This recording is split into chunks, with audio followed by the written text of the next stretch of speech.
Hello students, आज हम exercise 3.2 के क्वेश्चन नंबर 1 का सेकंड पार्ट करने वाले हैं और आप एक अच्छी मेथड सीख रहे हैं पिछले वीडियो से। ग्राफ मेथड सिखा रहा हूँ आपको मैं। और अक्सर ग्राफ मेथड एग्ज़ाम में नहीं पूछी जाती है, बट ऐसा भी मान के नहीं चलें कि आपके एग्ज़ाम में नहीं पूछी जाएगी। हो सकता है आप जिस वर्ष अपेयर हो रहे हो उसी वर्ष ग्राफ मेथड पूछ लिया गया हो।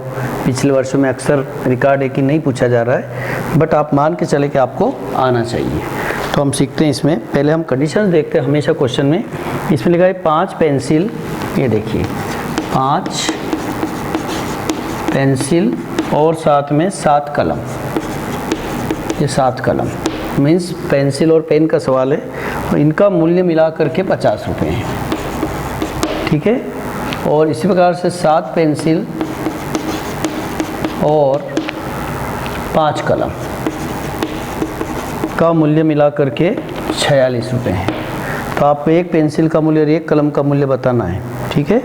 इसमें लिखा नहीं है कि ग्राफिकल रिप्रेजेंटेशन से करें, आप अदर मेथड से भी कर सकते हैं, बट अदर मेथड आपको नहीं बताई गई, इसलिए अभी ग्राफ मेथड से इसको एक बार और सीखने की कोशिश करेंगे हम। सबसे पहले अलजेब्रिक रिप्रेजेंटेशन जरूरी है और उसके लिए आपको हमेशा लेट के चलना है कि माना कि एक पेंसिल का मूल्य, let the cost of 1 pencil भी x रुपीज़ एंड 1 पेन भी y रुपीज़। यानी कि माना कि एक पेंसिल का मूल्य x रुपये है और एक कलम का मूल्य क्या है, y रुपये है। तो ऐसी पोजीशन में आपकी फर्स्ट कंडीशन यानी प्रथम शर्त ये कहती है कि प्रथम शर्त में ये कहा है कि 5 पेंसिल है इसलिए 5x होगा उसका प्राइस, और 7 कलम यानी कि 7y होगा, और दोनों कास्ट मिला करके आपकी 50 रुपये बनती है। ये आपकी इक्वेशन 1। किसी नंबर से अगर डिवाइड होता, सभी नंबर से डिवाइड होता तो ही करते हम। जैसे पिछली बार बताया था कि डिवाइड आप कर सकते हैं, 5 से इसमें डिवाइड हो रहा है, इसमें हो रहा है, बट इसमें नहीं हो रहा है, तो आप इसमें डिवाइड नहीं करेंगे, ठीक है। अब आती है हम कंडीशन नंबर 2। दूसरी शर्त में आपको ये कहा है कि 7 पेंसिल है तो 7x हो जाएगा और 5 कलम है 5y हो जाएगा और बराबर 46 से इनका प्राइस है। ये आपका अलजेब्रिक रिप्रेजेंटेशन तो हो गया, यानी इनका बीजगणित रूप तो हमने प्रदर्शित कर दिया। अब दोनों की अपनी कोई भी जो लीनियर इक्वेशन होती है यानी रेखीय समीकरणें जो होती है, उन सब का हमेशा एक सरल रेखा के रूप में रिप्रेजेंटेशन या निरूपण किया जा सकता है। इन दोनों सरल रेखाओं को आपको ग्राफ पेपर पे शो करना है और फिर ये देखना है कि क्या वो दोनों एक दूसरे पर को किसी पॉइंट पर इंटरसेक्ट यानी कि प्रतिच्छेद कर रही है। वो पोजीशन हम शो करने के बाद पता करेंगे। अब यहाँ पर ये क्वेश्चन बहुत अच्छा समझने का है। पिछली बार मैंने आपको बताया था कि हमेशा 1 बाय 1 आपको इक्वेशंस को लेना है। समीकरण 1 में आप देख रहे हैं पिछली बार जो क्वेश्चन थे वो इजी नंबर्स थे, तो आपने x को जस्ट 0 लिया था तो y आ गया था। अगर मान लो यहाँ पर मैं ऐसी टेबल बनाता हूँ x और y लेकर के, और पिछली जैसे यहाँ पर x को मैंने 0 लिया तो 7y = 50 आ जाएगा और y = 50/7 आएगा। अब 50/7 को ग्राफ पेपर पर हम शो नहीं कर पाएंगे, इसलिए x को 0 नहीं लेंगे। तो ऐसी पोजीशन में बेस्ट है कि आप इक्वेशन 1 से चलेंगे। जैसे किसी एक का वैल्यू निकाल लें, मान लीजिए यहाँ से हम चलते हैं कि 7y = 50 - 5x, यानी y = हो गया आपका 50 - 5x और अपान में कितना हो जाए 7, ठीक है। अब यहाँ से आपको सब लेआउट सामने आ जाएगा कि कौन सा पॉइंट लेंगे तो क्या आएगा। जैसे मान लीजिए मैंने x को 0 लिया, x को 0 लेने से आपका 5 × 0 0 ही हो जाएगा, 50/7 आएगा। तो इसको अगर 0 इसको 50/7 लेंगे तो उसको y को हम शो नहीं कर पाएंगे, इसलिए x को 0 नहीं लेते हैं। चलो x को हम 2 लेते हैं। 2 लेने में कितना आएगा, 10 बनेगा यानी कि 40 आएगा, नहीं बनेगा।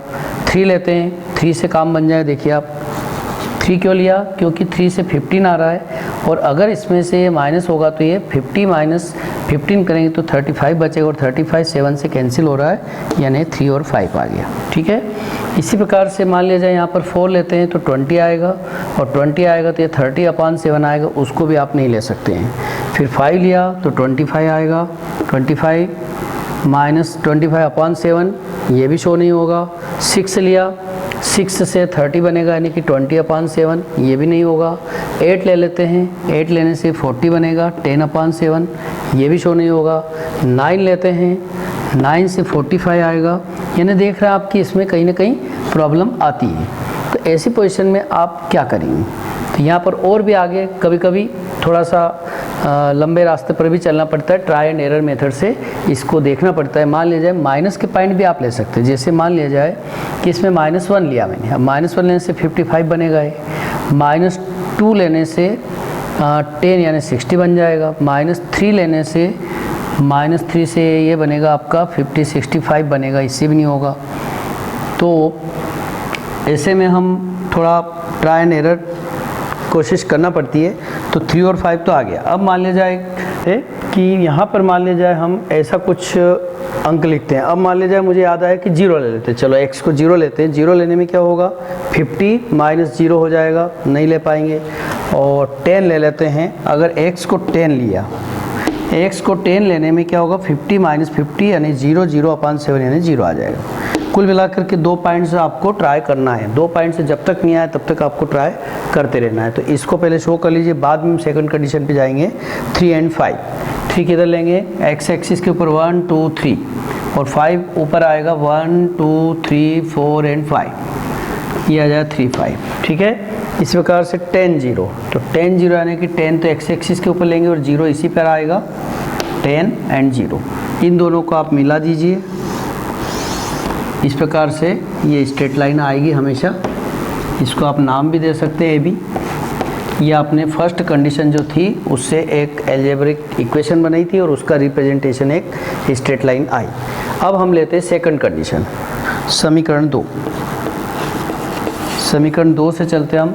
ये समीकरण 2 आपकी, इसमें आ रहा है 7x = 46 - 5y और इसलिए x का वैल्यू आ रहा है 46 - 5y और अपॉन में आ जाएगा 7। ठीक है, देखिए अब इसको भी हम ट्राई करते हैं। अगर मैं y का वैल्यू 0 लेता हूँ, मैंने इस बार x को इधर रखा है, जैसा आपको सुविधा वैसा कर सकते हैं, x और y। अगर y को हम 0 लेते हैं तो 46/7 आएगा, जो अपने आप में कंप्लीट नंबर नहीं होगा और उसको ग्राफ पेपर पर शो करने में दिक्कत आएगी, इसलिए आप 0 नहीं लेंगे। y को 0 नहीं लेते हैं, 2 लेते हैं। 2 लेने में 10 बनेगा, यानी 10 यानी कि आपका 36 बनेगा, जो 7 से कैंसिल नहीं होगा। और 3 4 5 ऐसे आपको ट्राई करना है। अब मान लिया जाए मैं ऐसे ट्राई करता हुआ चलता हूँ तो 8 पे आता हूँ, तो 8 लेने से कितना होगा, ये 8 से बनेगा आपका 40 बनेगा, तो 6/7 आ रहा है। चलो y को ले रहे हम -2 ले लेते हैं, -2 से कितना आएगा, ये 10 बनेगा और 56 आ सकता है। ठीक है, तो y को अगर -2 लेता हूँ, क्योंकि जब हमने y की वैल्यूज़ को पॉजिटिव लिए तो काफ़ी ऐसे नंबर आ रहे थे जो इस पर हम शो नहीं कर पा रहे थे। तो कभी कभी ऐसे क्वेश्चंस आते हैं, अक्सर इक्वेशंस अच्छी आती है एग्ज़ाम में, बट आपको ऐसे क्वेश्चन के लिए भी रेडी रहना है। ठीक है, क्या कर रहे हैं हम, ट्राई करना है। तो 1 लिया, 2 लिया, 3 लिया, माइनस में भी जाना चाहिए। जैसे ज़्यादा 5 तक गए पॉजिटिव में, वापस आपके माइनस की वैल्यू शुरू कर देना चाहिए। -1 लिया, जैसे -1 लेके मैंने ट्राई किया था अभी, तो माइनस माइनस प्लस, तो 51 आ रहा था, 51, तो उसको फिर 7 से कैंसिल नहीं कर सकते, इसलिए रिजेक्ट कर दिया। फिर -2 लिया तो -10 + 10 होने से 56 बनेगा, यानी कि 8 आ जाएगा। इस प्रकार से और भी ले सकते, मान लिया जाए और पॉजिटिव में भी आपको याद आ रहे हो, पॉजिटिव में भी ले सकते। जैसे 10 लेते थे, 60 ले लें, अगर 12 ले लेते, चलो 12 लेते हैं तो कितना आएगा, 60 आएगा, और 46 - 60 आएगा, यानी आपका माइनस का 14 आएगा। ठीक है, यानी -14/7 मीन्स -2 आ जाएगा। ठीक है, तो थोड़ा सा आपको कभी ट्राई करना पड़ सकता है। ये पॉइंट्स भी आपको इसी पे शो करना है, 8 और -2, 8 1 2 3 4 5 6 7 8 और -2 लेंगे हम नीचे, यानी कि लगभग यहाँ आएगा। इसके बाद में -2 12, तो -2 और 12 जो रहेगा वो आपका ऊपर जाएगा, सीधे सीधे यहाँ पर 11 है और यहाँ लगभग 12 आएगा। ठीक है, -2 और 12 यानी कि लगभग यहाँ आएगा। ठीक है, ये एक पॉइंट था, एक ये था। इन दोनों को जब आप इस प्रकार से मिलाएंगे ऐसे, तो ये पॉइंट आपका यहाँ आएगा और इन दोनों के ऊपर यहाँ से ग्राफिकल रिप्रेजेंटेशन करेंगे तो इस प्रकार से आपको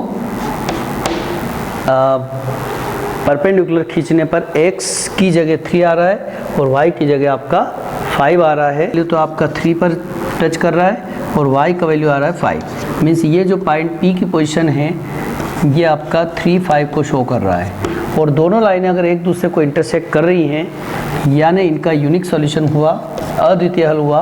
और इसलिए हम कह सकते हैं कि एक पेंसिल का मूल्य x था, x माना था इसलिए 3 आया था, y का आया था 5। तो एक पेंसिल का मूल्य, the cost of 1 pencil is 3 rupees and the cost of 1 pen equals to 5 rupees. इसको आप टैली भी कर सकते हैं कि आपको अगर क्वेश्चन को आंसर को टैली करना है तो अगर एक पेंसिल का मूल्य 3 रुपये है तो 5 पेंसिल तो 15 रुपये हो गए, और एक पेन का मूल्य आपका 5 रुपये आ रहा है और 7 पेन लेके आए तो 35 रुपये, और दोनों का कास्टिंग कितना हुआ था आपका 50, यानी आपका आंसर करेक्ट है। तो ये मैंने आपको ग्राफ मेथड भी सिखाई है। पॉइंट्स को ज़रूर आप थोड़ा सा प्रैक्टिस करेंगे तो ये भी निश्चित रूप से आपको आ जाएंगे। ठीक है, थैंक यू।